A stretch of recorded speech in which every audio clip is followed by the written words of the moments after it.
Hi, everybody. Have a happy, wonderful afternoon, Saturday thing, whatever. Welcome to Champions of Eclypsia.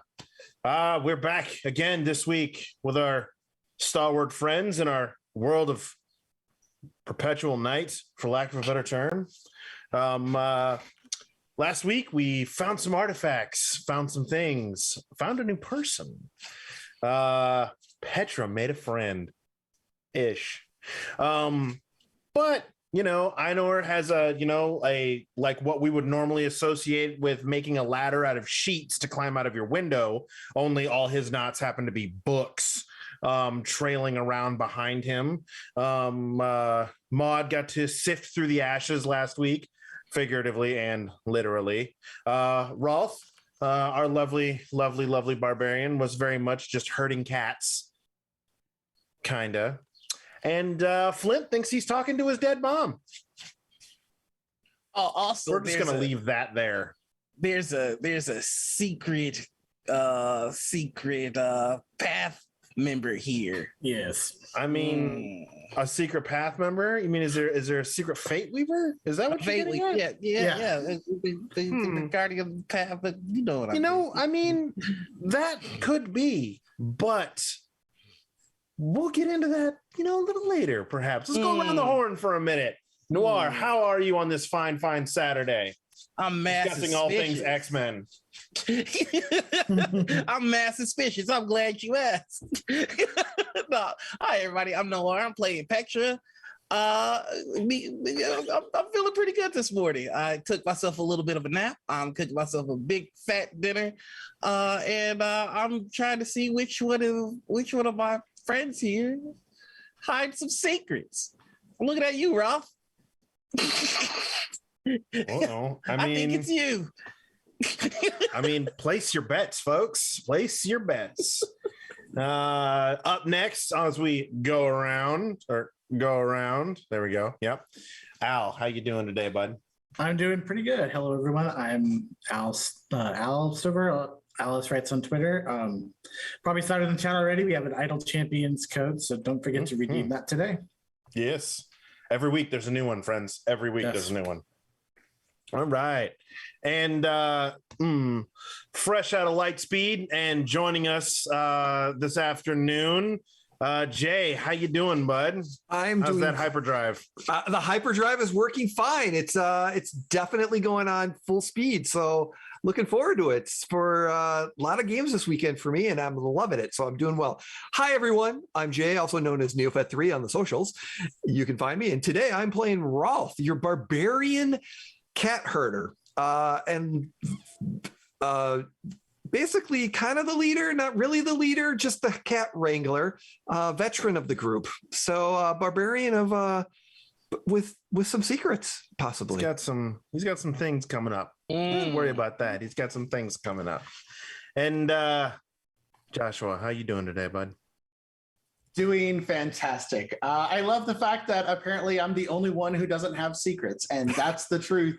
Yeah, that's what it is. No, I'm doing great, loving it. Beautiful day, beautiful time to play. All right. Ravenna, you beautiful queen, how are you doing today? Greetings and salutations. I am Ravenna, as you've already heard. I am doing fantastic. I cannot wait to watch the world burn. I hope everybody brought marshmallows. Mm-hmm. Right? Because it's gonna get lit. It's gonna be a spicy one. All right, so friends, once more into the fray. All right, cool.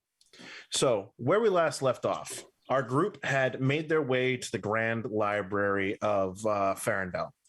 Inside the Grand Library, they each almost seem to have taken on their own individual missions, as it were, trying to find out and look for tokens, items, books, scrolls, weapons. But some were fruitful, some weren't. Throughout the entire course of this, several key things happened to our friends. One, Maud, seeking out the census room, came across in a room of ash and cinder. In here was the census logs of the city for knowing who's who, dates of birth, records, all those things. But it was oddly burned. All of it was burned. A few things were salvageable, but not a lot.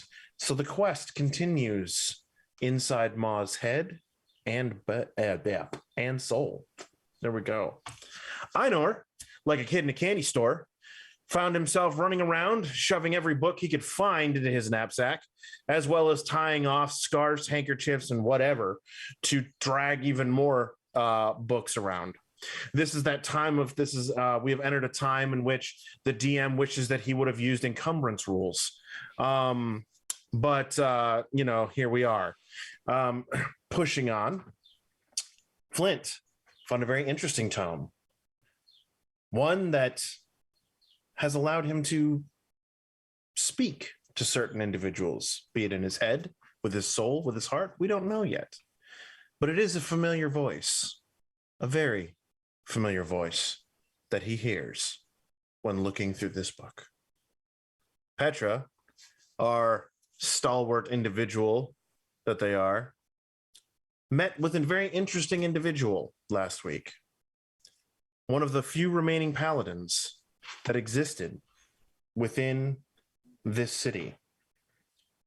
Taryn explained to him what he was doing, why he was there, questioned what Petra was doing. Petra gave his answer, and Taryn spoke with him, not having spoken with anyone in quite some time. But as Petra's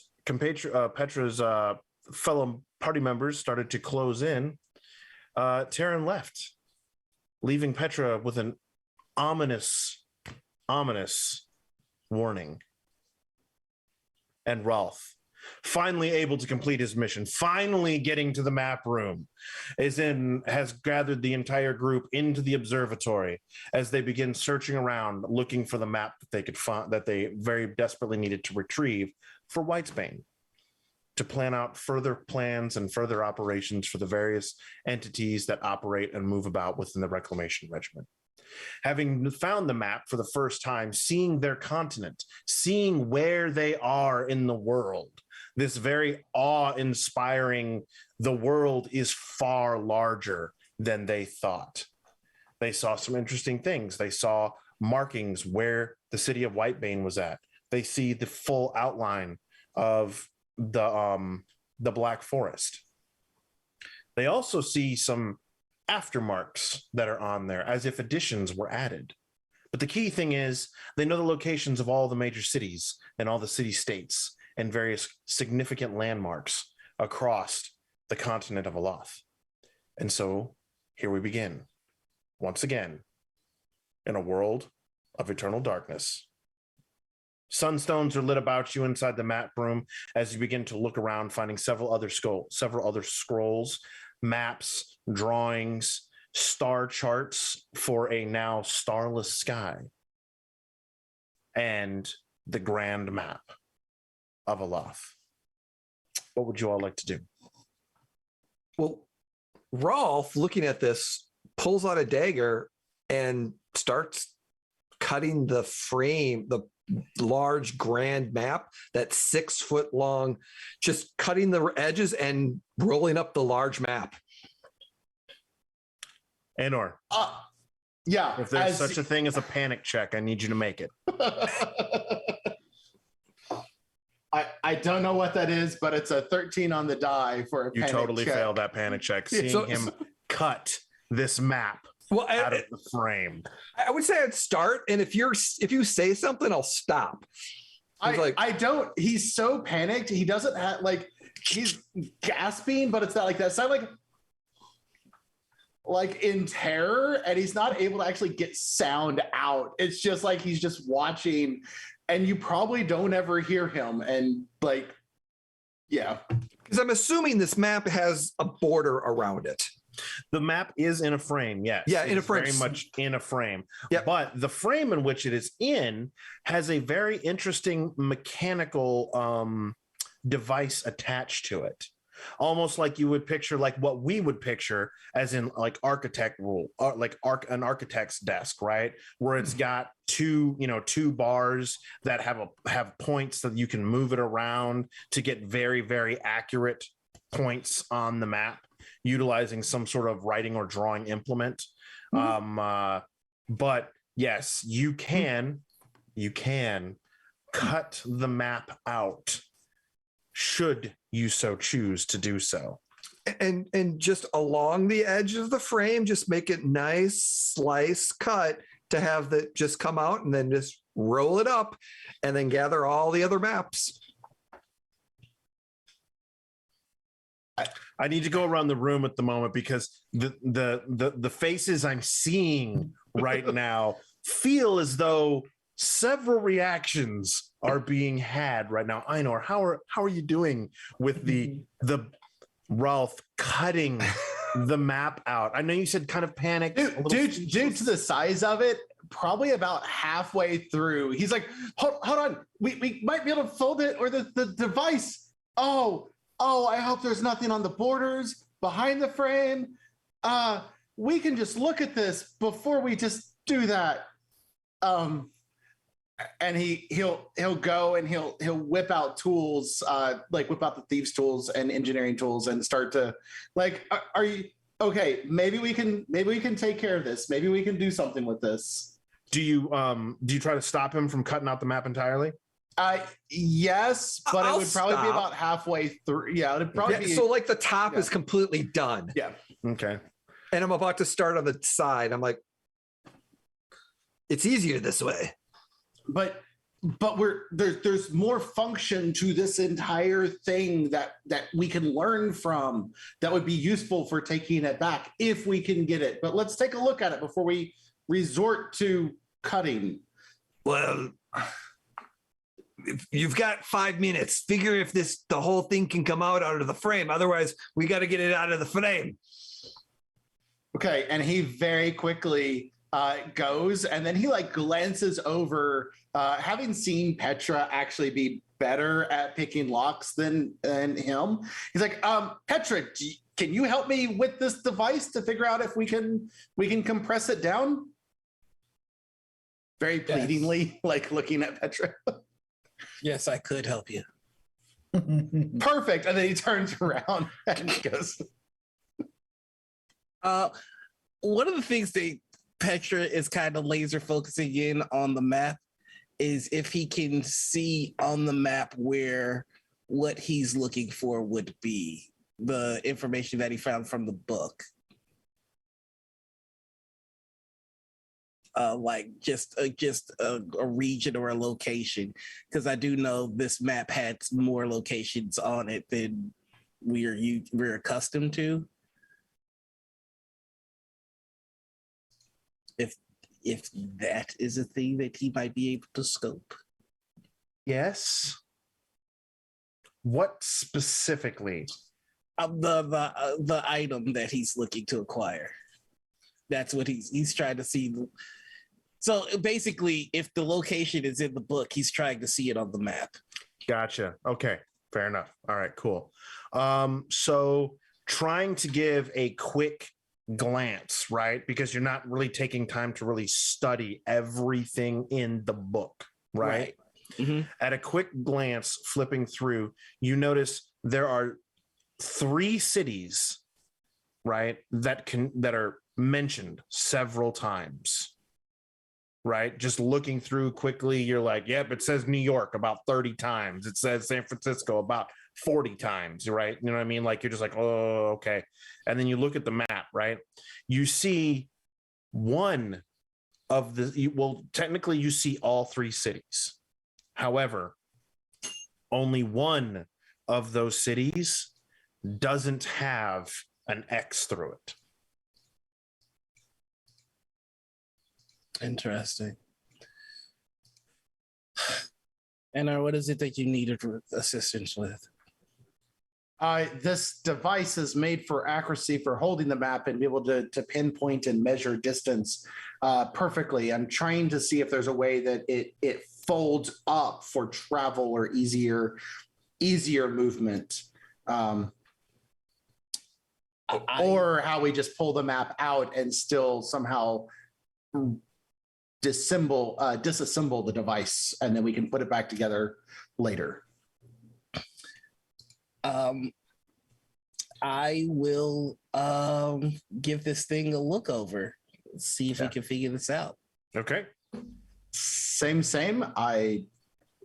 What is that going to be? So you have the option, right?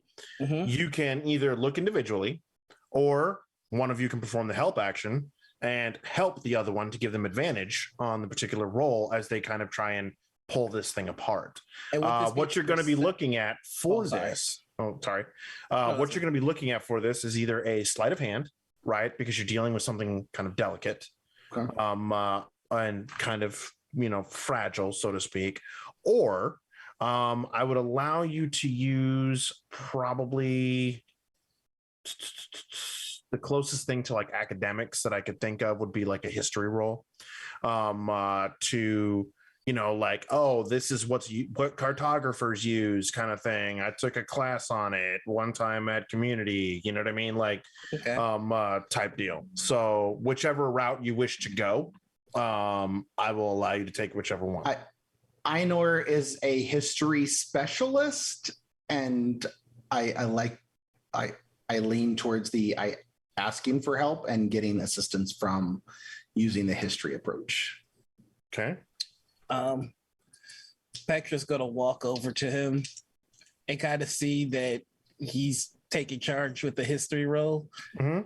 You just kind of pat him on the shoulder, which will be my guidance. Nice. And Okay. Do you want to perform the help action, or do you want to give him guidance? I can't do both. If you help him, if you perform a help, he gets the advantage. If you guidance, then he just gets the guidance 1d4. You know what? Because of what he's about to say, I think we're gonna go with guidance instead. And he's going to say, "Don't be so quick to doubt your own ability." Pat him on the shoulder and walk away. All right, that's a 16 on the die with a 4 on the guidance, so that's 20 with a plus 7 from history, so a total of 27. Okay. All right. He feels inspired by Petra, and like, you know what? Yeah, I got this. Like, and he's like, he starts to see this. He sees it. Einor sees it as light coming from Petra and sharing that motivation, and that inspires Einor even more for that 27 total. Okay. So you're looking at it. You and Petra go to work on this thing, and you're like, okay, look, here's a releasing mechanism. Here's a little bit of this. Here's a little bit of that, and we can kind of start to take this apart. But it's not going to be fast. Right? You realize that it's not going to be fast. It's going to take a little bit of time, probably about 10, 15 minutes to safely remove this map from this basically mechanical cartographer's table. While you are doing that, Rolf, what are you doing? You're muted, that's for sure. Yep, because someone's got to do it. Every game. Every game. So Ralph is just kind of sitting there watching, just looking, just kind of waiting. Did you figure it out? Yeah, you got it. It'll take me a little bit, but we can get this whole thing safely. Give me 15 minutes. All right, you got 6 or 12. He'll give you 12. Anyways, and he kind of goes over to and looks at some of the other maps and starts collecting stuff in this area. Okay. Are you searching for anything in particular? Just something that would be appropriate for knowledge for the reclamation regiment maps. Okay. Any addition, like going above and beyond the map information, but anything specific that might be sensed valuable for like. Actually, anything he can, any map or scroll he can get his hands on, that might be Okay. appropriate. Okay. Fair enough. All right. We'll use. We're going to use, well, because we don't really have a scrounging type roll. You know what I'm saying? For the purpose of this, we'll use a sleight of hand as our scrounging, right? You're kind of scrounging around, you're looking around, you're kind of trying to grab things and sift through things without necessarily breaking other things at the same time, because everything is older, right? It's old. It's not, in the best condition in many cases. Yep. All right. Yeah, that's not going to go very well. That's a 5. So There's a lot of stacks of paper and some books and this weird spindly thing. Yeah. Flint, what are you doing? All right. Remembering the person Petra said they met earlier, Flynn is going to kind of look out the hall and see if them, that the ghost daddy, or if anybody else is coming. Okay. Coming our All way. right. So you look out in the hallway, right? And I need you to make me a quick perception check. Okay. That's an 8. Okay. All right. You don't see anything per se. Well, correction. You see, but don't hear what appears to be the last little bit of a tail, a reptilian tail, go around and a corner. Okay. What color? Is it green, or they're not good that good of a look at it? Blue. Blue. I'm going to look back at everybody else, and everybody else is kind of involved in what they're doing. Yeah, he doesn't like to mill about it. He's gonna go, I guess, walk toward it. Toward that blue tail. You are going to leave the room. Actually, you know what? He's not. He's gonna stand where he's at. He's just gonna keep looking in that direction. Okay. Maud, what are you doing as you're seeing Petra and Einor start to disassemble this frame? Rolf is looking at some of these documents and various trinkets around like they are just, like he's performing brain surgery. What are you doing? Well, first off, Maud was watching Einor humorously as Rolf was cutting the map out. That horror factor that was coming from him was too delicious not to observe. And then watching the process of help while she's looking at the romance novel that she picked up. Okay. Because of what she found, that Nat 1 last session. And then she's seen Rolf and he's kind of, in that frustrated state. So it's gone to where she's kind of walked over near him and is deciding to look herself. Give me a perception check, please.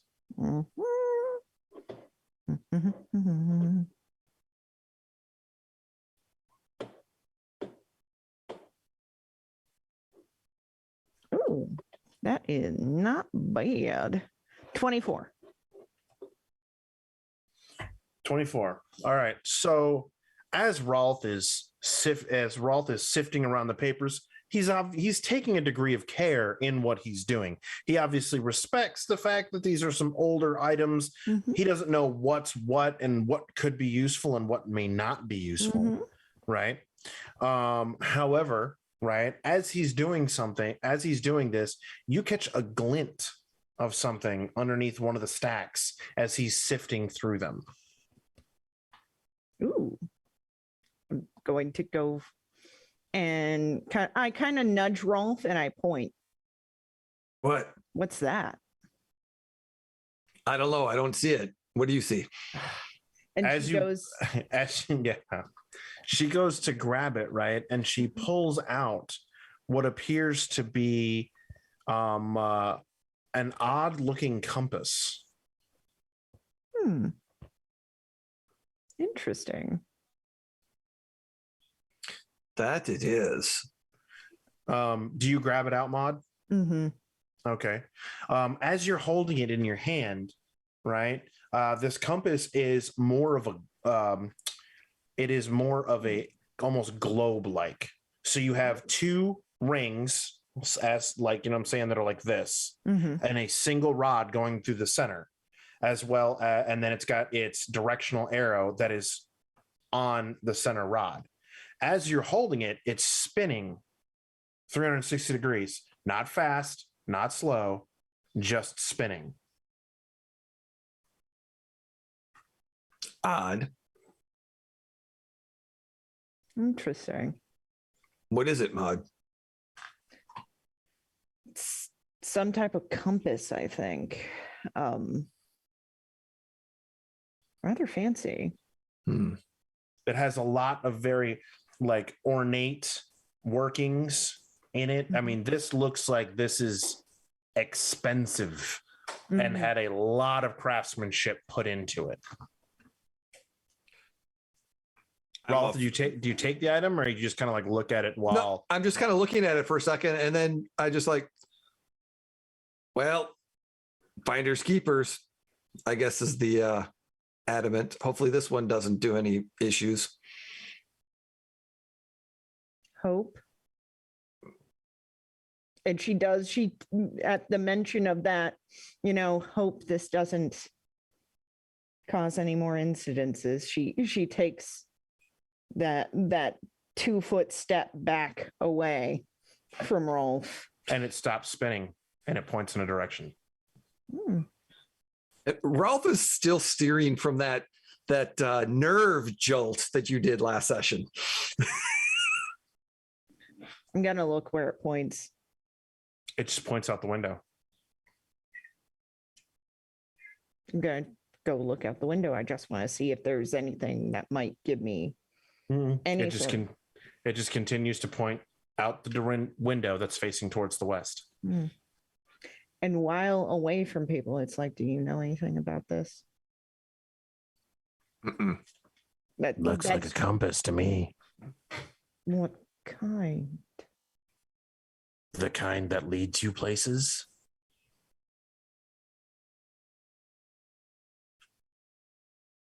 She is then going to put it up. Okay. Make a note. Best cast item. No, I'm sorry. No, what's that? No. All right. So as you guys are sifting around, looking around, sifting through, you pull the map out. As you finally get the map released, you realize that the map itself is not actually on paper or parchment. It is on some sort of fabric type material. Having grown up around fabric and having a like seamstresses for a mother, that's not exactly what she, but yeah, that do I recognize the fabric? Is it something that's familiar? It is something that would be used for the creation of a tapestry or a wall mural, not just something, not just almost more canvas like than actual like cloth, I guess would be the best way to put it. Yeah. Okay, that makes sense. All right. I just as I'm starting to work on it, I call Maud. I'm just like, Maud, come here for a second. I need your expertise. And I point to and I start rubbing the corner of it as I'm kind of pulling it up, and I go, how long do you think this took to put together? What do you think it's made out of? Or what can you tell me about this? And she saunters over, and there's a little bit of an eye roll of, I need your expertise. And then she kind of looks at it.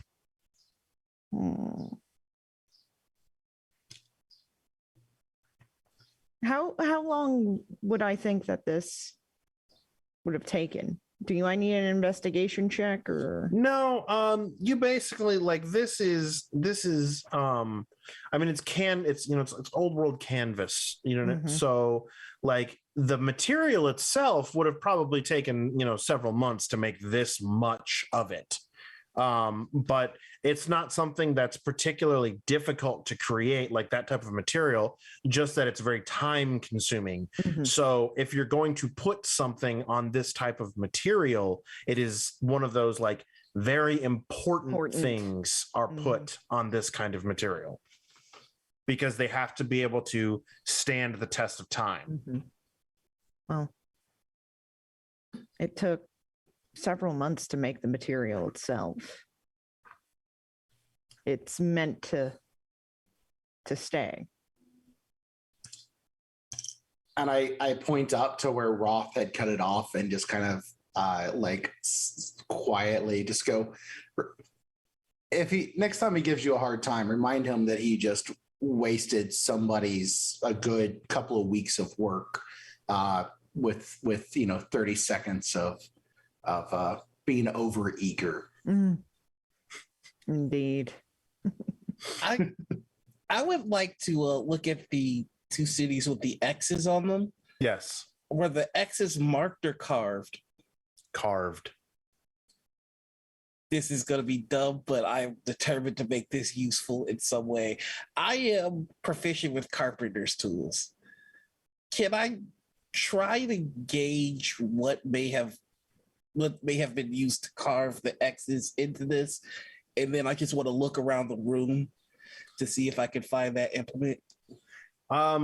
Your carpenter's tools won't necessarily come into play per se, but I get what you're going for, right? The markings that you see right on there would be like as if they were made in haste, but in the sense of not basically to market, for lack of a better term, with something sharp. Okay. You would definitely know that it was it has the same texture / feeling as, when a serial killer carves the eyes out of a picture on something kind of thing, right? Okay, like it's got that kind of, All right. In that case, I'm just gonna, while everybody's doing their thing, he's just looking around the room for any clues as to why those two places were marked, what they were marked with. He's laser focused on that aspect. Okay. That alone. Okay. You don't. I'm not going to make you roll for this particular thing.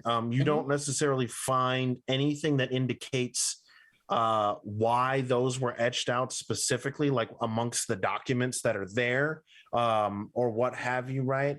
But what you can decipher, right, is that basically one mark was made and then the next one was made significantly later. Okay.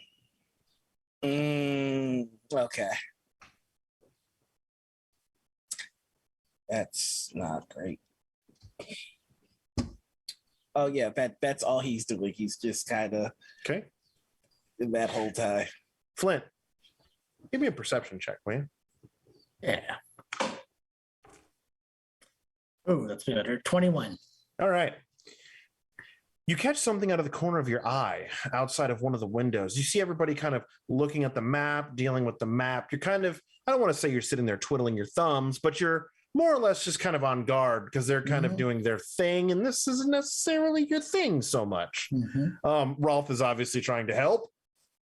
Emphasis on trying. But you notice out of one of the crap, I can't think of the word.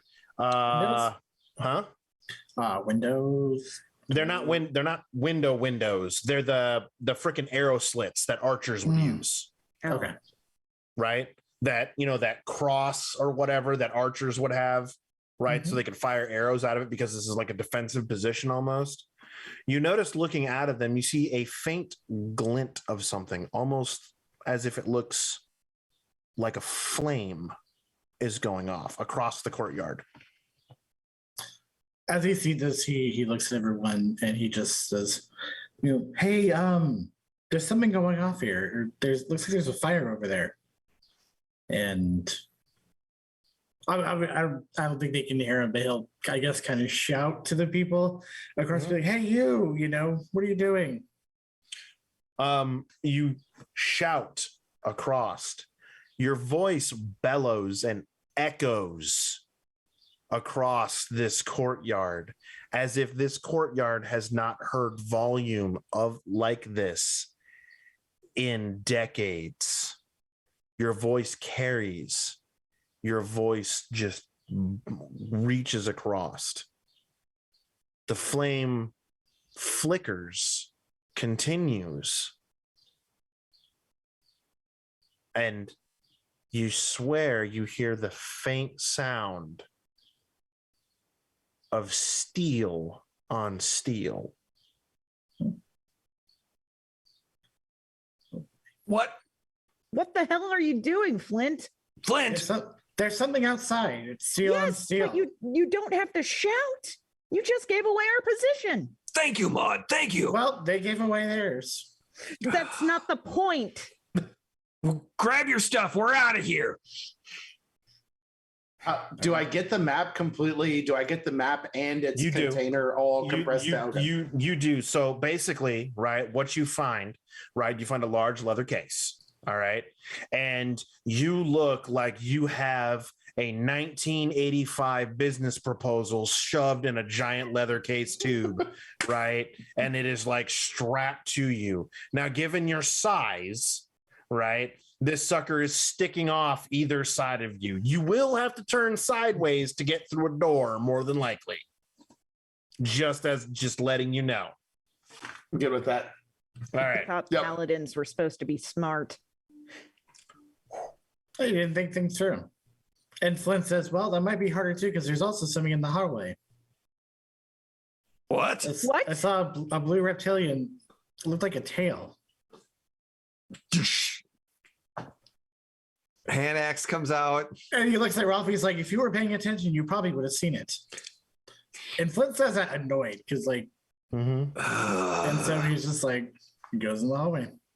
Are we ready? Okay. It's okay, darling. Yeah. They're simply I- the second borns. They don't know any better.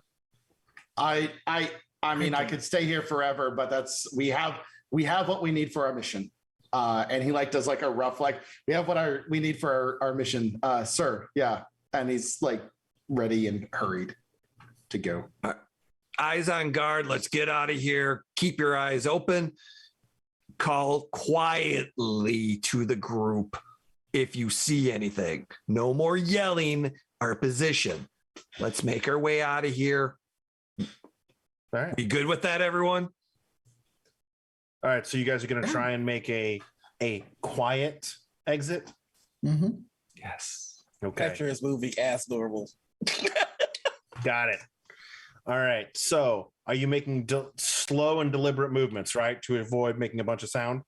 Yes. Okay. Well, I'm not going to make a roll for that particular one. So you guys make your way back through the library, tracing your footsteps, going along, right? Petra, I need you to give me a perception check, please. Let's go, baby. How's the 18 do you? 18 does you just fine.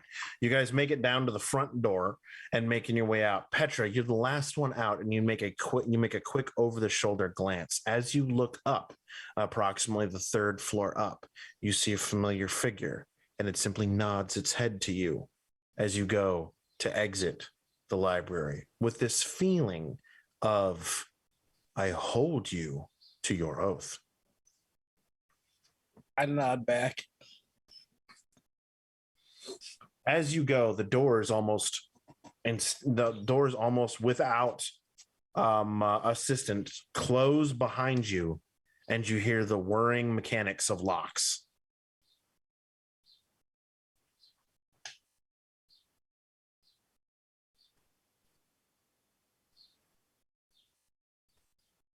I'm sure that's temporary. We can get back in when we need to in the future.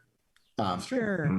Yeah, but for now, Now that which, you guys which are way?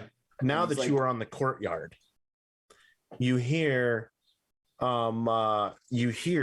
what appears to sound like metal on metal. And you all now see that flicker of flame, the faint flicker of flame. Alliteration. Across the courtyard. You can't quite make out figures just yet, but you can hear it and you can see the little light coming from it. Gotta head in that direction. Wait.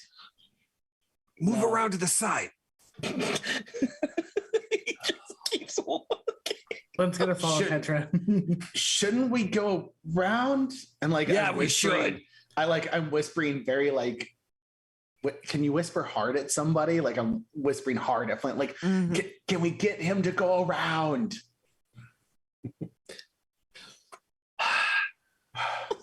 I look at Roth like, What are we doing? follow? Do we follow? Follow to the side and watch him die. I'm gonna try to duck and take hiding positions as we go, like intentionally trying to stealth Okay. behind everyone. All right, cool. So as you're moving along, I need those who are making stealth rolls or stealth movement to give me a quick stealth check.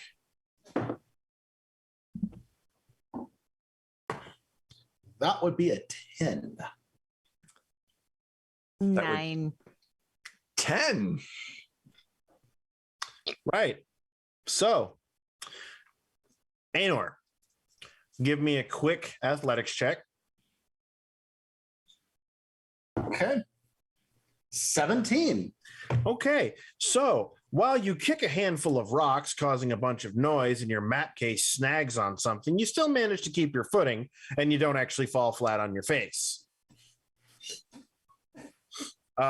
Maud and Rolf, you just happen to step on a twig that's a little bit too loud as you're moving along and whatnot. Meanwhile, Flint and Petra are just like, let's go, as they are making their way across the courtyard. Rolf and Petra, as you guys are going to be the first ones to get there, Flint and Petra. or Flint, sorry. Flint and Petra are the first ones to get there because you're making a straight line versus trying to curve around. You come across an interesting scene. You come across a real live sword across an anvil. You see the fires of a forge faintly lit, very faintly lit. And you see two what appear to be apparitions of blacksmiths hammering in sync on this sword that is laying across this anvil.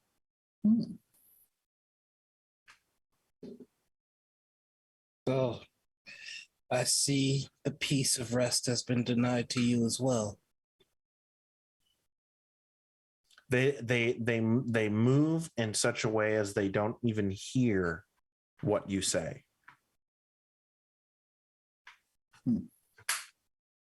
With each hammer fall, you hear the clang, clang, clang.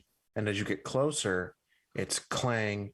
And then you see the sparks hit off of the sword where the hammer would fall across this sword. Well, I hope you're all very ready to facepalm. I grab the sword. That's fine. You grab the sword. Flint's like, this is your domain. Okay. There we go. I'm so sorry.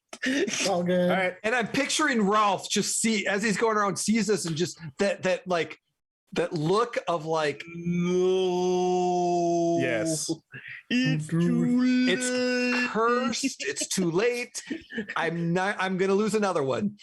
It's just going through his mind. So Petra, you Yeah. extend your hand, Uh-huh. gripping the hilt, Yeah, dude. going to pull the sword back from the anvil. Mhm. The hammers miss and they hit the anvil, and the anvil sets off a spark. And at that, the ghosts turn their heads to look at you. Their eyes begin to glow white, filling with light. And before long, within mere seconds, I need you all to make me because this is completely reactionary, dex save. It was on 19 and then it slipped to the 1. It was on 19, but it Flint got slipped. Flint got a 17. I got a 1. Story dice. Okay. 18 for Rolf. 18. Okay. 15 for Einar. 19. Mark got an 19. 18. Okay. Einar, what'd you get? 15. 15. Flint, what'd you get? Sorry, 17. All right. Petra, you got Yeah. a 1. Yep. Okay. You are under the effects of blind for the next 2 rounds Oh, that's as the sword emits the spell Daylight.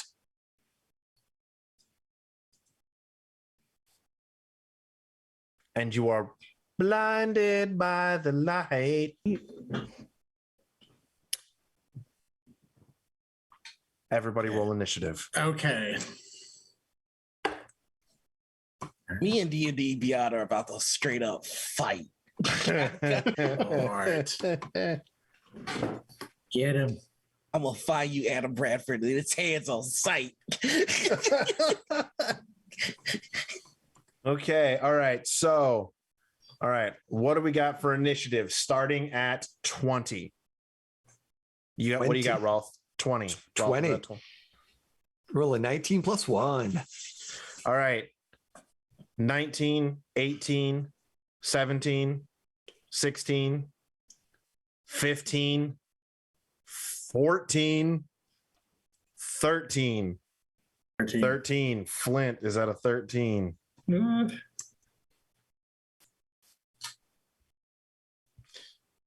12. 11. Oh my gosh. Jesus. Okay. What did you get, Maud? 8. Einar? 5. 5. Petra, Rolled a 1. what do you got? I got a 10. Okay. Double digits, double digits. All right. All right. So Petra at a 10. Maud, you said you had an 8. Yes. Maud is at an 8. And Einar at a 5. All right. Such light, much brightness, am loud. All right. So I do at this like that. light being emitted out, the ghosts that vanish in their places rises up this corpse-like cadaver.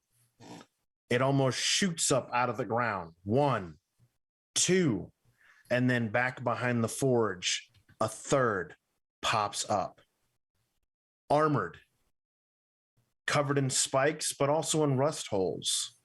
Long white hair, skin pulled back, teeth exposed, nose missing, eyes of pure black. They begin to move and close as if singly focused on Petra and the light that what he holds in his hand is now emitting. Rolf, you're up. All right. Do I recognize these undead creatures as a particular species as I'm running forward towards them. Make a nature check. All right. It is a favorite enemy, so I do get advantage, I believe, on this. 11. 11's good enough. You recognize, because these are a kind of common enemy that you encounter out here, like in the sticks, in the wilds, what have you, right? They're whites. They are 3 whites. Okay. So at that point, identifying what they are, I'm like, Bertha. And I grab the giant battle axe off my back as I'm rushing towards them. Okay. Now, here's the question. How far away am I? I know I'm moving at least 30 feet, but will that get me into...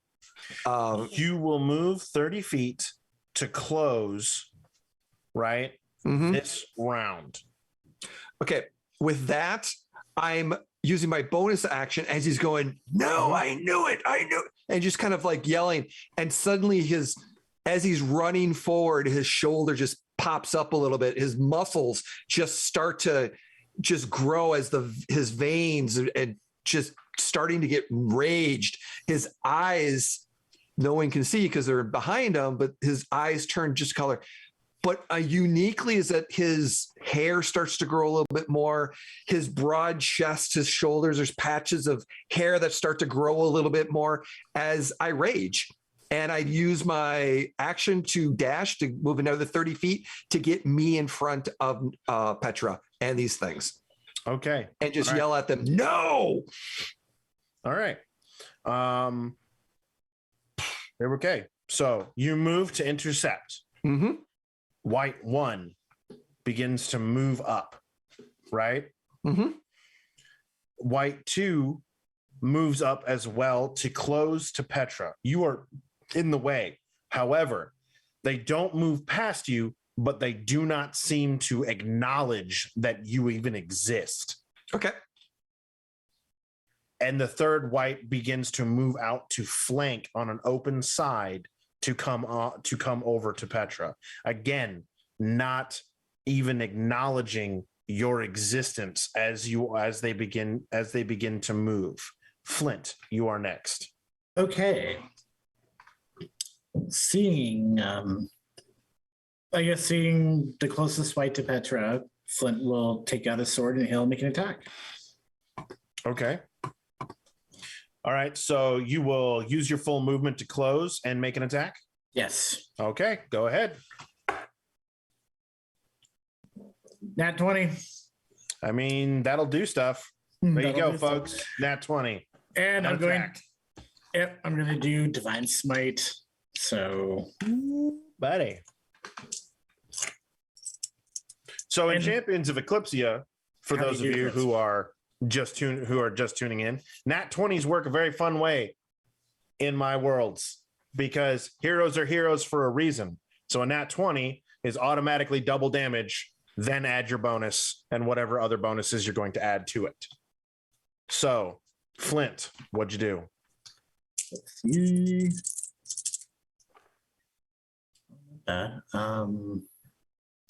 Nothing better than Nat 20 on a smite. 12, yeah, right. 12, 14, sorry. So 26 magical slashing. Okay. And then radiant, and then 22 radiant damage. Okay, so 26 and 22 for a grand total of 47. Yep. You slice one down in one fell swoop and it drops. Okay. No longer moving. That's some of that good. All right. Next is let's see here. Petra. Or no. Yeah, Petra, you are next. You are blinded. Yes, I am. He is going to tell his comrades to look away, and then he is going to yell, "Do you think that I need my sight to fulfill my duty?" And he's going to use his bonus action to do Necrotic Shroud, which means that everyone within 10 feet of him needs to make a charisma saving throw, or they're going to be frightened of him until the end of his next turn. Rolf, yes, you are making a saving throw. All right. Say, Okay. All right. At this point, I need it to be known that the light that was emanating from Petra's weapon that he had picked up is no longer there. It has dulled down. Yeah, right now, Petra is emanating darkness as two hand-shaped wings, skeletal hands, sprouting out of his back like wings. And then he is going to say, your cycle of life ends here, whether you want it to or not. And he is going to channel divinity to turn undead. All right. That means that all undead within 30 feet of him needs to make I believe this is a wisdom saving throw. Yeah, wait. As an action, I'm sorry, I have to read it. As an action, you present your holy symbol, you speak as prayer. Each undead that can see or hear you 30 feet must make a wisdom saving throw. Okay. If the creature fails its saving throw, it is turned for 1 minute. Okay. Both of them fail their saving throws and begin to retreat. They don't run, but they retreat. They begin to back up. But it's almost as if they're forced to back up. Yeah, let's get it going. And that's my entire turn. That's all I can do. All right. So what happens when you fail the saving throw of that negative chronic? You're frightened of him. You have to get away from him. You try to make as much distance between you and him as possible. So suddenly I feel this negative, horrible energy behind me, and I get scared. So, Like right now, with a little bit of liberty, if you don't mind, Noir. Absolutely. Rolf, you feel this overwhelming, creeping cold sensation that comes over your back. Keep in mind, you're slightly hulking out a little bit, and you look over, and it's as if the very visage of the angel of death is standing there behind you, holding this oddly shaped sword, and you have an instinctive reaction to want to get away from it. Got it. I got an idea. All right. Maud. So I'm trying my best not to look at Petra. I do see that we have our spooky ghost buddies that are trying to move away. They are very much backing up. Mm-hmm. And for clarification, they're not actual ghosts. They are corporeal beings. Yes, okay. I know they're corporeal. I'm just calling them ghost buddies because it's fun. Okay. So I kind of see the distance, I step up and around, and I'm making the mod deciding feature, and we're going to angle, and we're going to do burning hands. I love me some burning hands. Let's go. Hold on. It's weird. But yeah, it's instantaneous. Mm-hmm. Blah, blah, blah. 50. Does it require a touch attack? It's range self. Range self? Yeah. Okay. So I just have to make sure that I get in like an angle. It's not a touch attack. It's just burning hands. It's a 15 by 15 square, right? Yeah. 15 by 15. Originating from cone. Thank you. Okay. Yes. That's what I need. All right. 15-foot cone. Okay. It's not a lot of damage because I rolled a 1 on one of the damage dice, but it's 7 fire damage. All right. What's the resist? There is a save. Why is this being picky today? Because it's D&D Beyond. It's not posting like it should. Because it's just my spell. It's your spell DC. It's your spell save. Yeah, it's my spell save 14. 14. All right. So first one, fail. Second one, fail. All right. So how much damage does it do? 7. 7 points per. All right. Okay. All right. Next, Einor. Is there one specifically that is closest to either Petra first and or Mod? No, not. I mean, the one that's closest to Mod is actually kind of close to Ralph because they're almost like backing up together, almost like as in everybody's kind of identified Petra as the new major threat. So like everybody's like, as they begin to back up from them. So technically, the one that is not engaging but near Rolf would be the one that is closest to you. Okay. I'm going to reach back, and the hand drum that's on my hip, I start to tap it in rhythm and start to say, you've done nothing but become worse in death, and it's time for you to rest, and whisper vicious mockery to it. Needs to make a wisdom saving throw. Okay. DC 13. Fail.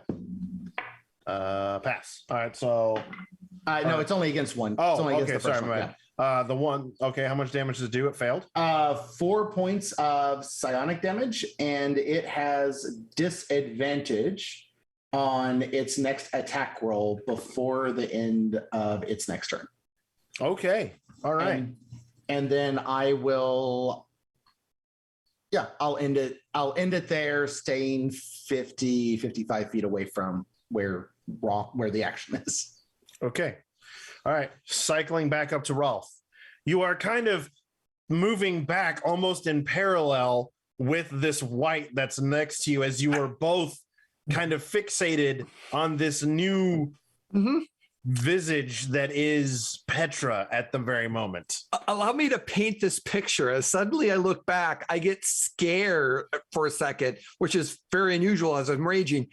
And I rush and turn to face Petra as I have this corpse next to me on the left. Like I just moved and joined its ranks for a second as I'm looking at Petra, like, what the hell is that?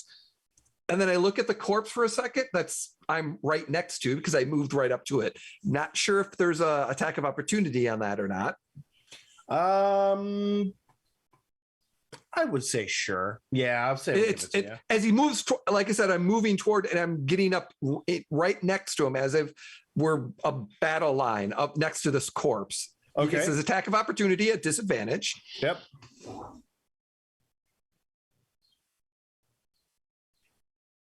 The bad guy is supposed to be attacking him. Yep.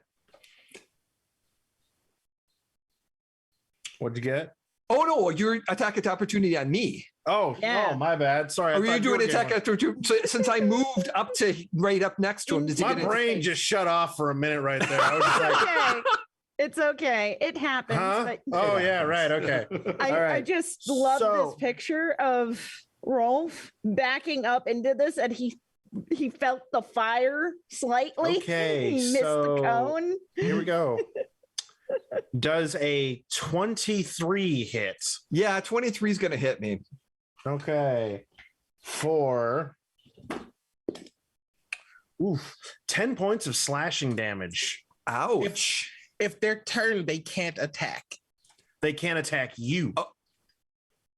No, wait, hold on. Let me double check. I'm so sorry. Is it everybody or is it they can't attack you? It's everybody. Oh. Body. Okay. All right. Okay. So, okay. So what I picture then is Ralph runs up But right. if you attack them, then they can attack you. Yep.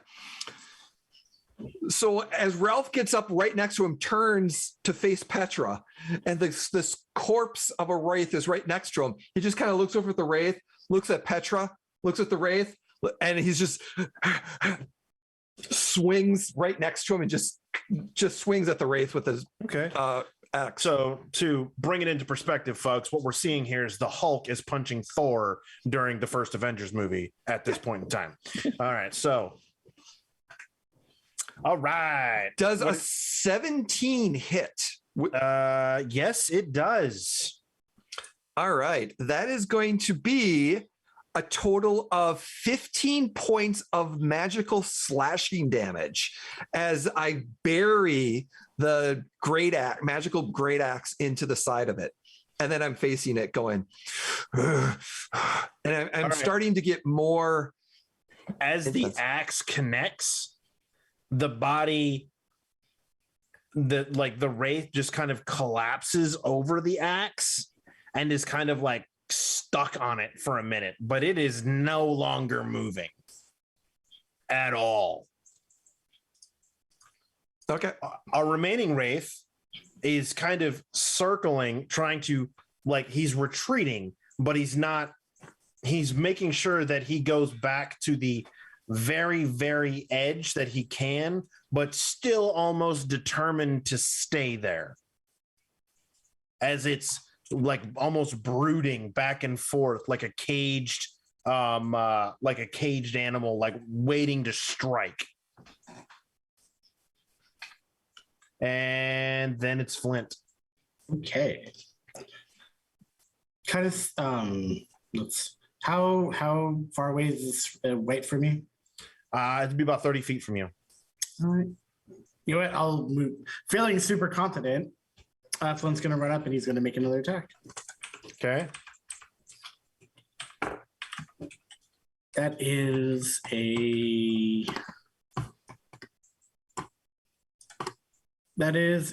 24 to hit. Hits. Okay. For 14 points of magical slashing. Okay. You bring your sword down on this particular wight, and it literally cleaves him in twain as he drops to the ground. Okay. At this point, because y'all are a bunch of badasses, all right, you are out of combat. Can I As the see? 3 have failed. Your vision begins to unblur, and you are once again able to start seeing. And then you look down to your hand, Petra, and you see this very ornate looking falchion in your hand.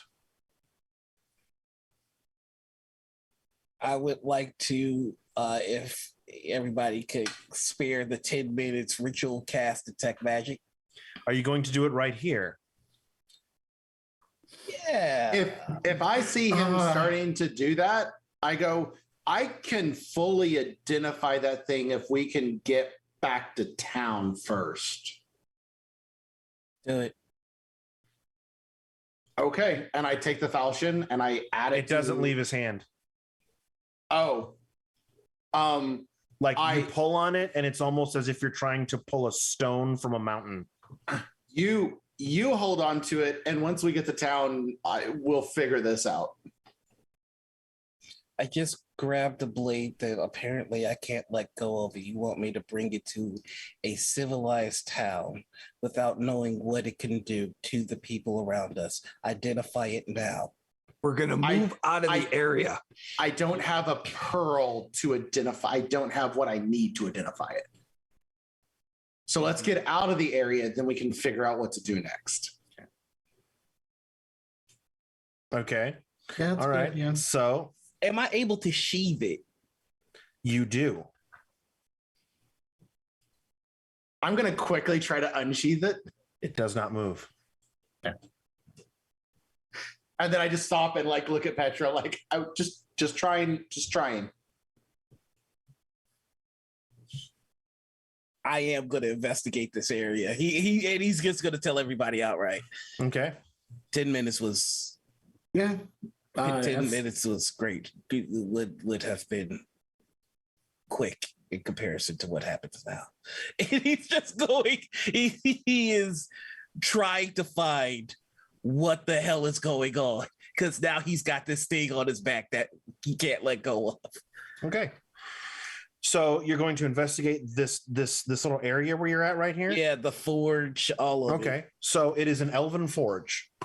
You definitely can very much verify that it is an elven forge. You also are able to verify that there are what appears to be several broken versions of the weapon that you have picked up that have been discarded into like a scrap pile almost.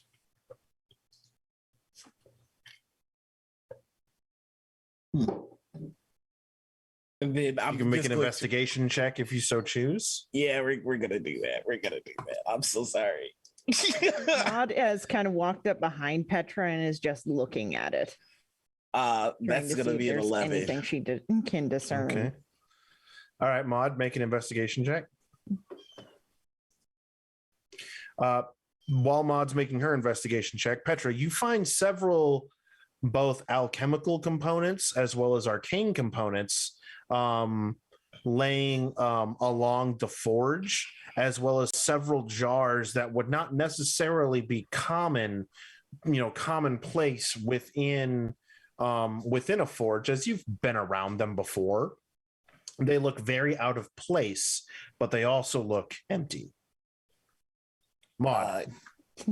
Can I maybe argue for an Arcana check? Because I'm looking specifically at the weapon that's on his back. You can't actually see it aside from the hilt. Dang it. Fine. Okay. If Maud asks, could I unsheath it? Yeah. Does Maud ask? For you, it moves and Mhm. operates just like any sword. So he's just gonna I just want to look at it, Petra. I'm just trying. sit on the table. Mm-hmm. All right, you set it on the table. Maud, what do you do? 17 Arcana 17? check. Okay. I'm also kind of trying to let you know who take a look because I know. Forged by the blood of elves for those who sacrifice for the last city of Philandrel. That's what it says, shithead.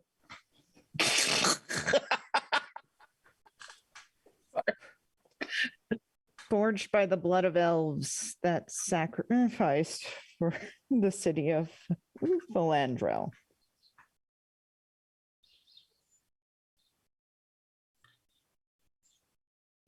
By the blood of elves, and I go. Yes. I'm gonna go look at the sword. Is it written in Elvish? Is it? Mhm. You get like you instinctively like looking at it, right? Being able to speak Elvish, Yeah. right, and read Elvish. You say it's not Philandrel, it's Farandel. Like it's like typo. Like you're Yeah. like that's not what it says. It says this. It's this city that we're in.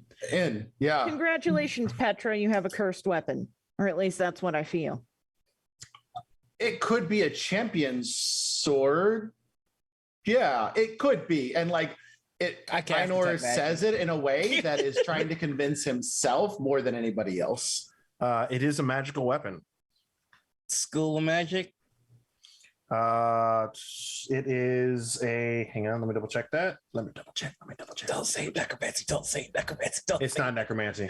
Oh, okay. We're okay. Don't say a champion. Don't say a champion. Don't say a champion. It is enchantment. Oh, fudge. You said that there, just glancing around, you said that there was different sort of like mystical components and things here. Mm-hmm. I'm going to go searching for components I might be able to use, like a pearl, commonly used for the spell Identify. That's thinking the portals. Make me an investigation check. Can I hit my man with a guidance? Sure. Wow. That's my guidance noise. That's Petra's That sounds panic like- noise. That's wonderful. I rolled a 4 on the guidance, Yeah, how about that? which is 3 more than the 1 I rolled on the D20. Wow. Okay, so that gives me a 5 plus 5, so 10 total on my investigation. Okay. All right. Gotta love D&D. Love D&D. Love rolls. Gotta love it, right? Rolf, what are you doing right now? So Ralph is just shaking his head, going, Everybody's touching everything. And this is why curse and even turns. I'm looking at Maud going, I told you so. You told it. Didn't we? I was just thinking that, didn't we just? And then he is just watching.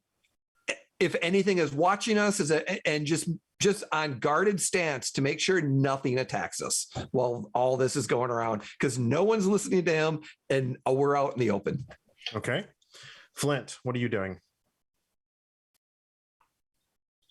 Let's say Flynn is probably doing the same thing as Rolf is. He is not looking at everybody, shaking his head and, not upset with everybody doing their thing. Touch as much as you want, but he's gonna keep an eye out for anyone coming, anything. Okay. Maud, what are you doing right now? I said my piece. I looked at Rolf. Rolf just gestured to all of me. And it's like, yeah. And who was the one that decided to say that it was okay to touch things originally and pick out stuff? I'm glad you learned that lesson, Rolf. I mean, you don't need to get all fuzzy about it. The past. Right? Thought we were good. Anyways. We are good. Do you sheath it? I sheath the sword and I go, I'm satisfied that this does not make me a threat to any location that we travel to. Okay. Like, so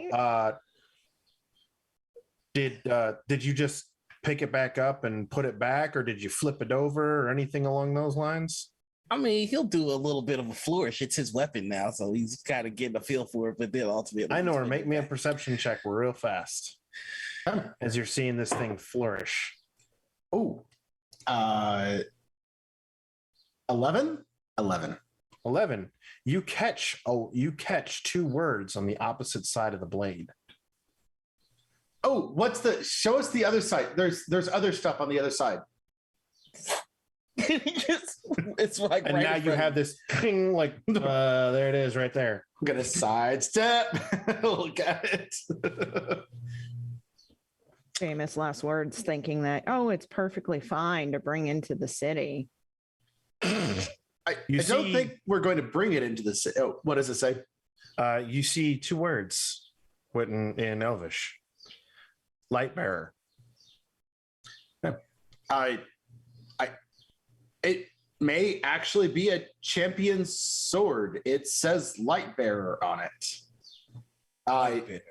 Light bearer. We may need to wait outside. Have you wait outside the city while I find something to help identify it. But it's. I mean, he can keep it sheathed, can he? Like, just don't bring it out into the open. It may have some sort of strange effect on those of weaker will that we may not want to expose it to. Exposed to it. Words are hard. Okay. All right.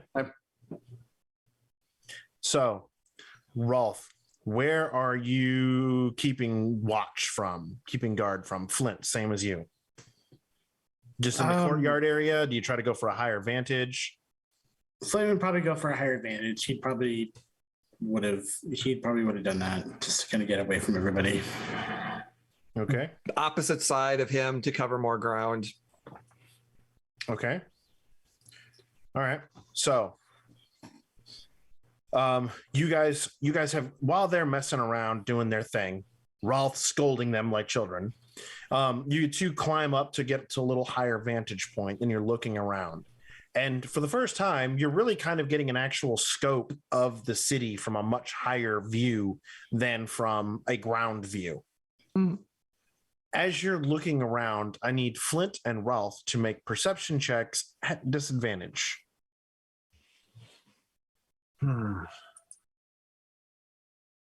Yeah, what's awesome, that first one was a nat 20, and the second one was a 5 for 7. Okay. Yeah, that's a 9 because of disadvantage. Okay. All right. You guys are looking around, and tonight feels particularly dark. More so than normal. Both of you get an interesting feeling creeping up the back of your spine.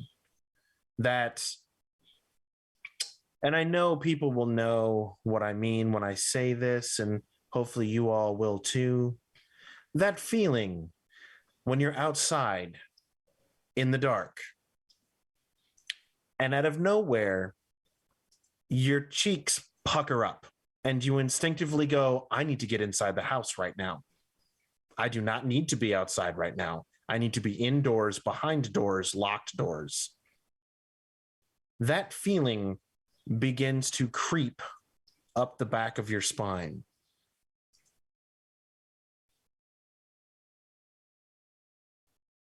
Ralph gets down, so we're moving now. And just looking. As Flint will as well. As Ralph says that, all of you hear the distant sound of horns.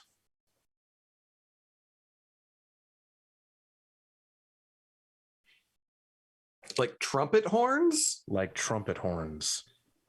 We need to get inside the library.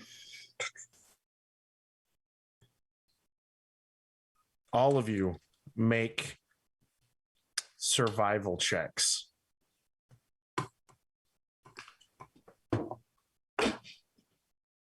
How's an 11 do you? How's an 18 do you? 18, okay. And 13, okay. 19, okay. 10. 10, okay, cool. Everybody at least made it 10. That's all we needed. You guys hear the sound of these, we'll say, war horns.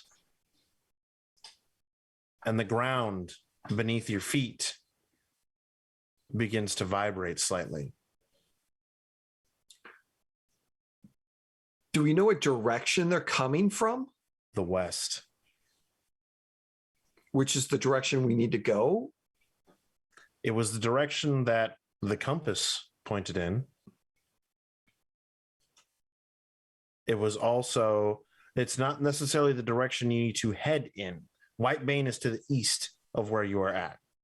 Okay. So we need to, so Ralph was like, let's east, get out of town. Let's get out of the city. Let's go. We've accomplished, let's move. We got our stuff. Let's get away from whatever this is. Maud, in the back of your head, your traveling companion, as it were, you hear, run, he's coming. Who? I mean, she's going. Who? Garloth is coming. You're going to have to explain it a little bit. And she's You just saw him. As you all begin to move and start to making your way, make across town. How do you want to go? Keep in mind, right? Anor is loaded down with books and artifacts. You're all loaded down with books and artifacts and the map case.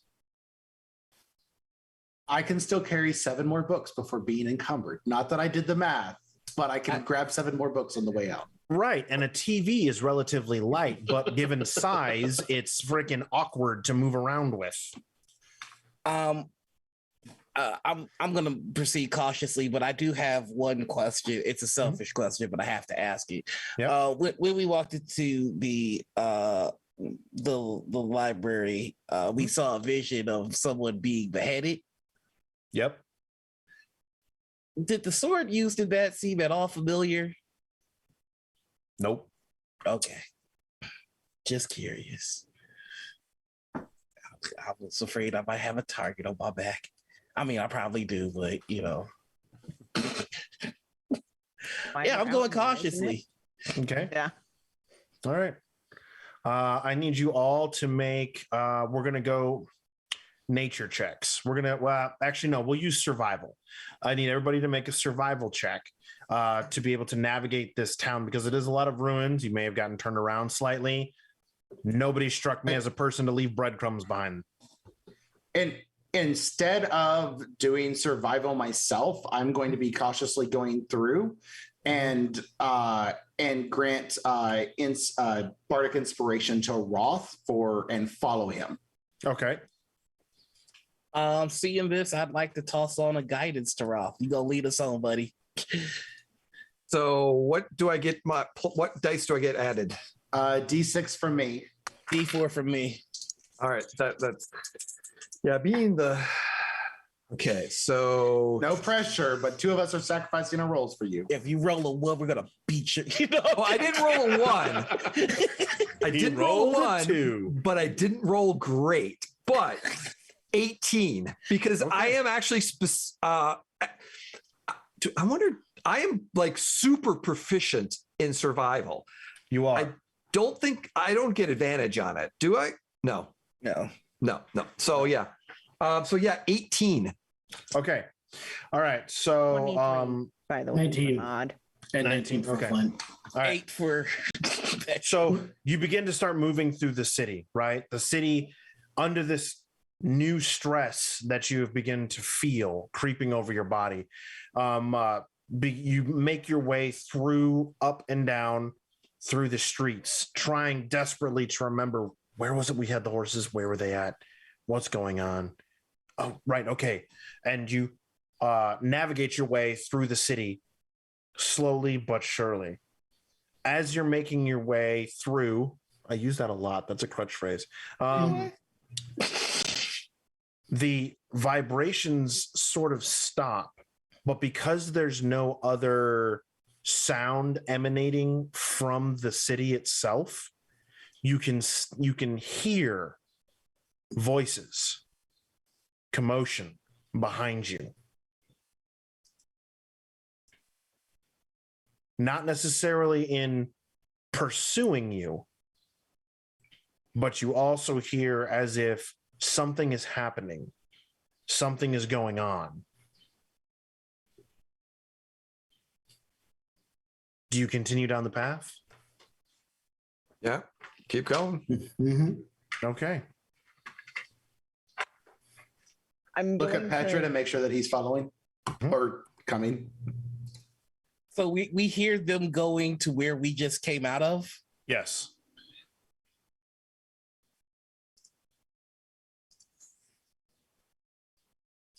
Man, my homie Terrence in there. Do we have like any kind of visual on what they're doing or who they Not even that are? you can really see. It's that because it's so quiet, right? And you're inside of a, for lack of a better term, a city, right? Acoustics and sound plays a lot louder. It's a lot more for stuff to reverberate off of. So you can hear what they're doing and you can hear what's going on, and it sounds like the moving of equipment. It sounds like almost like the moving of equipment. You hear the neighing of horses. You hear, the clopping of horseshoes. You hear some shouting. You hear, the distinct sound of many people in armor, right, moving around. But I don't hear any combat. You don't hear any combat at all. I wish I could have left my homie a message. All right, I'm just gonna continue following my group. Okay. All right. As you're going, you're continuing on. Maud and Petra, I need you both to make perception checks.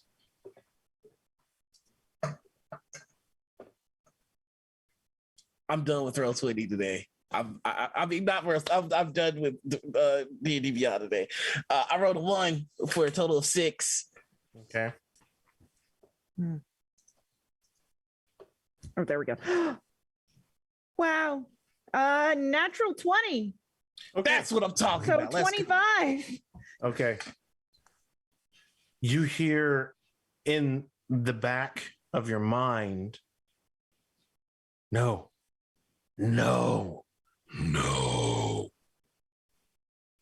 as your traveling companion, right, lets out this guttural noise in the back of your mind, and you look and you start to see the spirits that inhabit, the benign spirits that inhabit this city. And then suddenly you catch them getting pulled away, as if sucked away. They claw at the ground and buildings with ethereal fingers, not taking root, as they are pulled and sucked towards the center of town, whipping through the various alcoves, streets, and alleys, through windows, through doorways, as they are all getting pulled. And you begin to hear in your head the scream of 1,000 screams. I need you to make a Constitution save, please. Okay. I think I know what's happening. Ignorance is bliss. 19 on the Constitution save. Okay. Maud, you come to a stop. While you don't necessarily fall to your knees, you very much falter in your steps for a moment as you instinctively grab at your ears, not able to hear anything around you, as you just hear these screams and hear these screams. Everybody, you notice that Maud has begun to fall back, and that she has, for lack of a better term, stopped walking. Needs to stop. Ralph turns around and tells the party, keep going, and goes back to Maud. And I just picture, go ahead. I was gonna say, yeah, Flint doesn't, he'll keep going. He'll listen. Einor continues as well, since he has the map. He just continues walking. Continues forward, but he'll watch back over his shoulder. Same.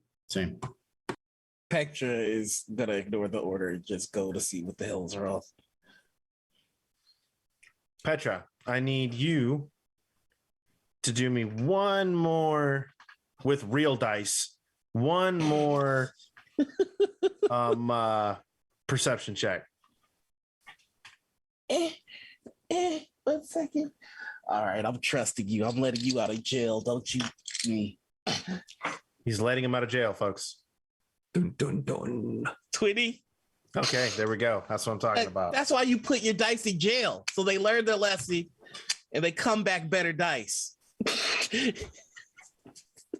I ain't here to question it. Your methods are your methods. You look down, you instinctively look down at your arm as you feel something slightly tug. And that same little girl spirit that you encountered before is desperately trying to grab onto your arm before her ethereal fingers slip through your very corporeal flesh. And you hear her scream as she is sucked down the hall, down the alleyway that you are using for your exfil.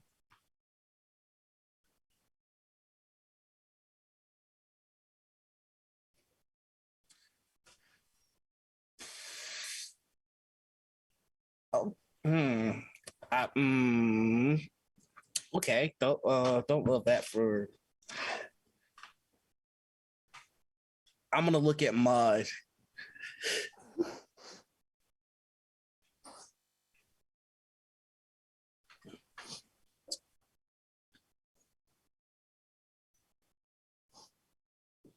I would like to roll a religion check to see if I can figure out what the flurb is going on or what to do. Go ahead. Roll that beautiful bean footage. 16. 15. 15. Okay. You've seen something similar. It is as if something's reaping souls, but not for the purpose of ushering them elsewhere. So another perversion to the natural order of things. They look to be being harvested almost is what you can possibly ascertain.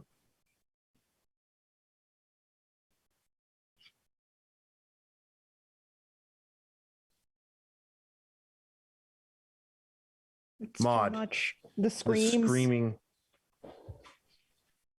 You open your eyes to see your friends trying to check on you as you hear the screaming in your ears, in your head.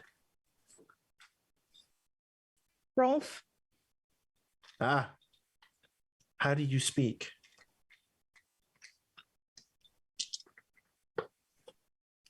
it's Do you have the wits about you to maintain your volume? Or are you yourself screaming to be heard? to be honest, it is kind of screaming, trying to hear over. It's that sound and that thing where everything's loud in your head so that you're speaking above. Rolf, it's Garloff. He's here. Ralph is. I picture as he's coming up, he's saying "Maud," but she can't hear him, and it's just like Right. death sign. He's got his hands. He's just like, It's Galroff. He's here. We need to leave. All the screaming. The screaming much. stops. And it's as if you could hear a pin drop in the city.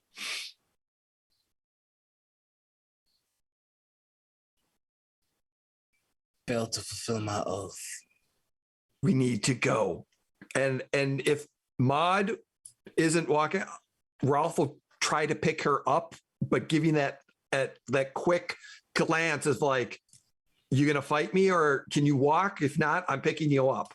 She is gonna try and walk on her own, but All she's not gonna fight him.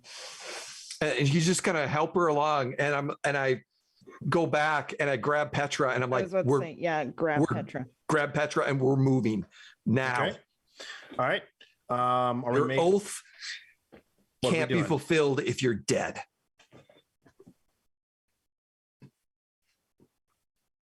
He's laser eyed on the towel and just barely makes eye contact with Ralph. If Ralph pulls him. It's like, you can't fulfill your oath if you're dead. We're moving now. Everyone, we need to catch up. Flint, what do you do? Again, after stopping, Flint continues forward. He does? Or obviously he can use to leave, Mhm. unless Does he something- continue forward to the center of town or he continues forward along the egress? along egress, obviously, Okay. leaving. Okay. All right, cool. As you are going to make your way out of the town, making your way. This is the last roll of the night.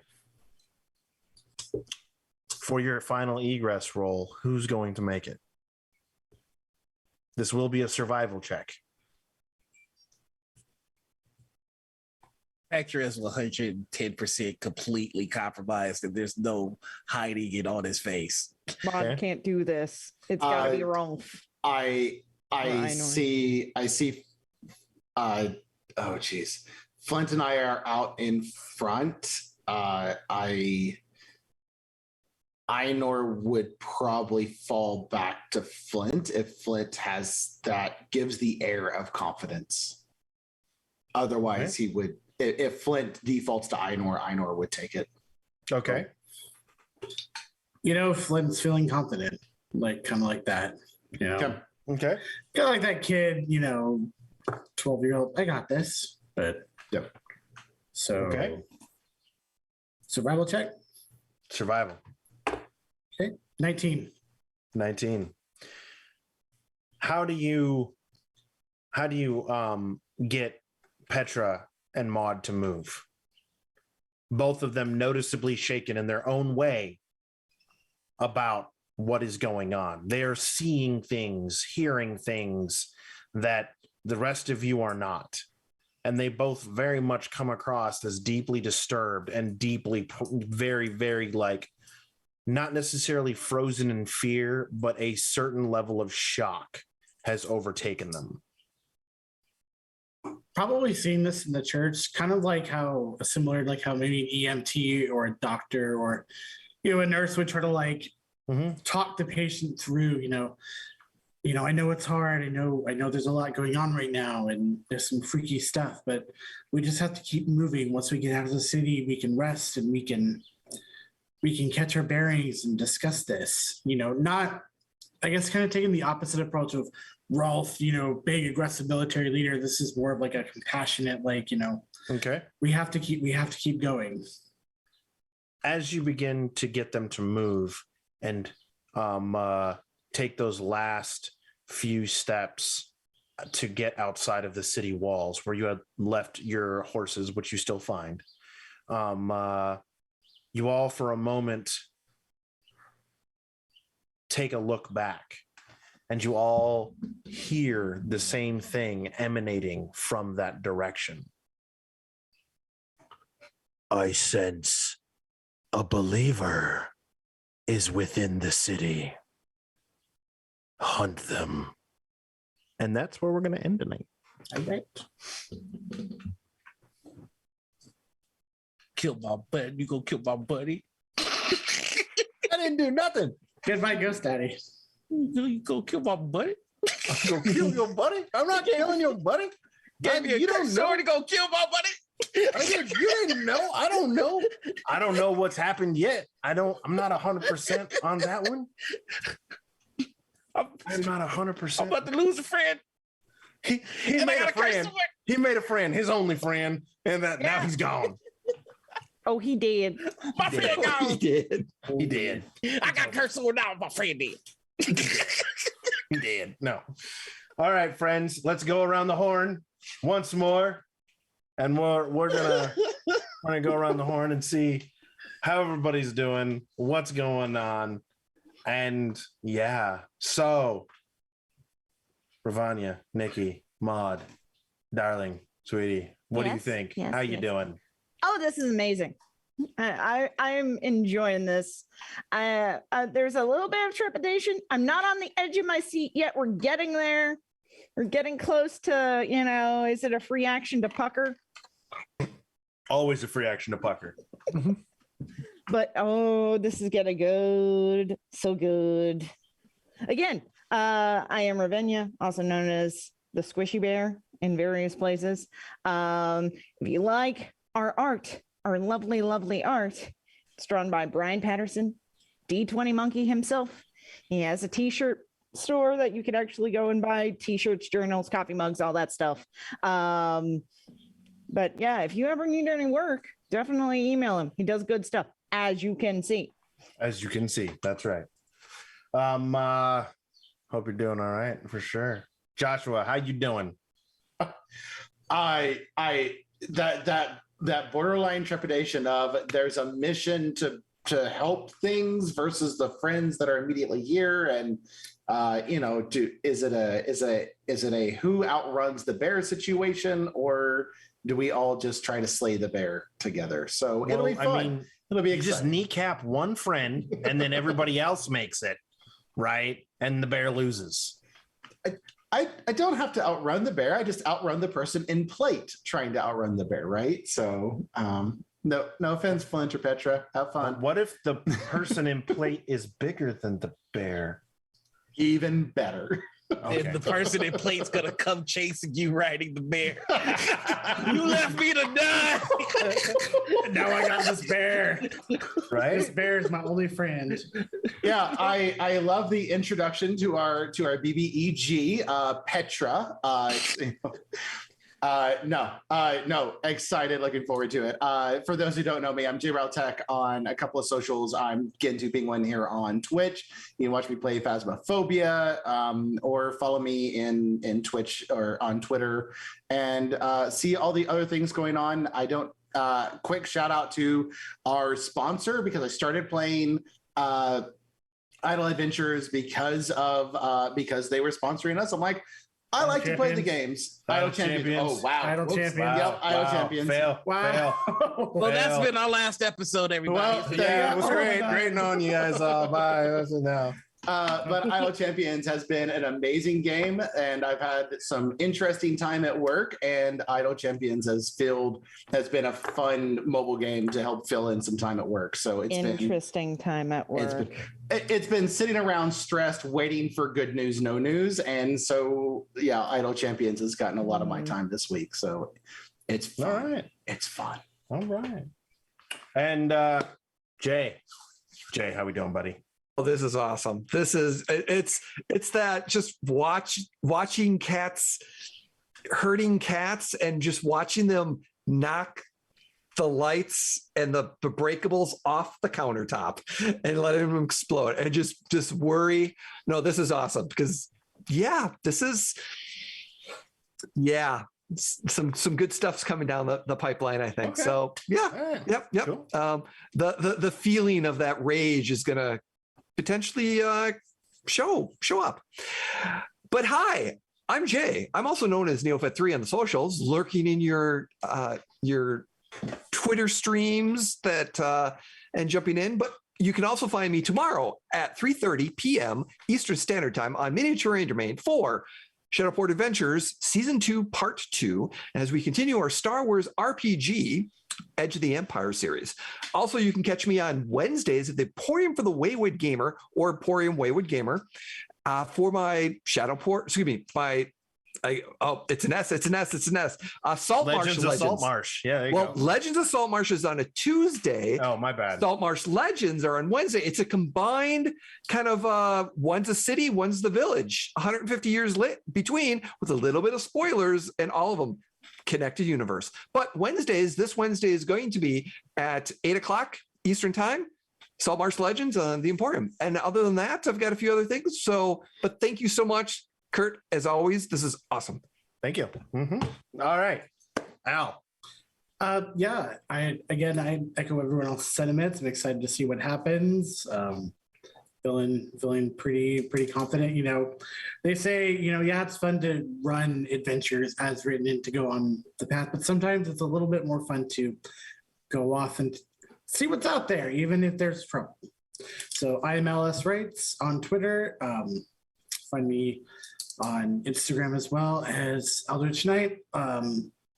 Again, thank you, Idle Champions. Hit me up on Twitter. Tell me what your formation is. Tell me what you got in your code. Also, Tuesday happens to be my birthday, so. Ooh, happy birthday. Happy birthday. Happy birthday. Happy birthday. Thank you. Mm-mm. You're getting old. No. I know, right? Noir. Hey everybody, I'm Noir. You can find me all over the internet as Noir. That's Twitter, Twitch, YouTube, TikTok, and Instagram. I got a cursed sword. I'm about to lose buddy. I'm sad and I'm happy at the same time. I want to know what my blade does. Well. Would you like to know out of game what your blade does? Yeah. See, he says yes. Everybody else is saying no. Everybody else is saying no. Well, I'm not anybody else. All right. I can just tell you I don't care about your formations in your game.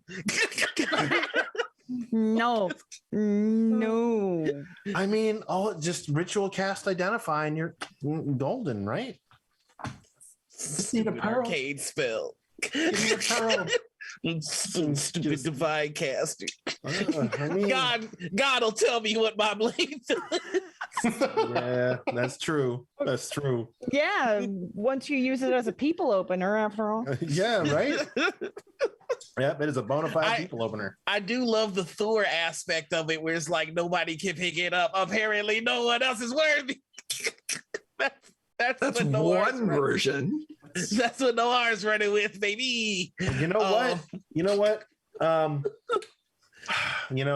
wise man once said, many of the truths we cling to rely on a certain point of view. And you know what? That works. If you want to look at it from the Thor angle, we can we'll totally look at it from a Thor angle.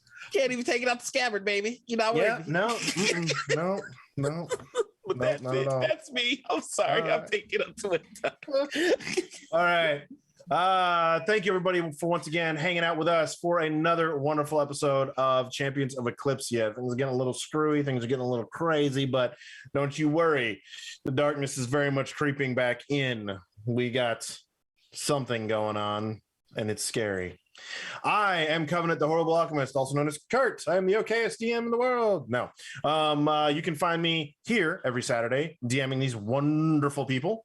On Tuesdays, you can find me, well, most Tuesdays, you can find me streaming Neverwinter with a couple of wonderful friends of mine. And Wednesday, you can find me in the afternoon being horrible at Apex. And on Friday, you can find me on my channel as well, playing Fallout 76. It's a good game. I don't care what you say.